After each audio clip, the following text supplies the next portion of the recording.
British పౌరుల్ని పొడిచి చంపడం, British పౌరుల మీద దాడులు చేయడం, బ్రిటిష్ ఆడపిల్లల్ని పటాయించడం, వాళ్ళ మీద దాడులు చేయడం, వాళ్ళ మీద లైంగిక దాడి చేయడం, వాళ్ళ మీద అత్యాచారాలు చేయడం, వాళ్ళని చంపడం లాంటి సంఘటనలు. దాని మీదన కంప్లెయింట్ పెడితే పోలీసులు అరెస్ట్ చేస్తే కోర్టులేమో వాళ్ళకి ఇదే చట్టాలు తెలీదు గదా!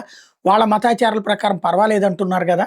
అందుకని జరిగింది. అయినా సరే మన దేశ చట్టాల ప్రకారం ఉండాల్సింది గాబట్టి వాళ్ళకి కొద్ది రోజులు శిక్ష విధిస్తున్నామని వదిలేస్తున్నారు. ఇది బ్రిటిష్‌లో ఉన్నటువంటి తెల్ల జాతీయులకి ఆగ్రహం, పెద్ద ఎత్తున ఉద్యమాలు, పేట్రియాటిక్ మూవ్‌మెంట్ జరుగుతున్నాయి. ఇది ఫస్ట్ లెవెల్‌లో శాంతియుతం. ఇప్పుడు అసాంఘిక శక్తుల్లాగా చివరికి బ్రిటిషర్లే తయారవుతారా?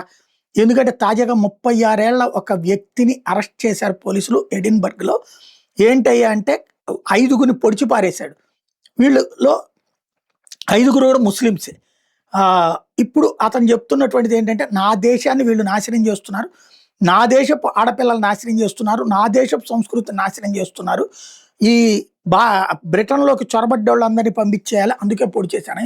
అవసరమైతే నేను శిక్షించబడడానికి సిద్ధం అని చెప్తున్నాడు.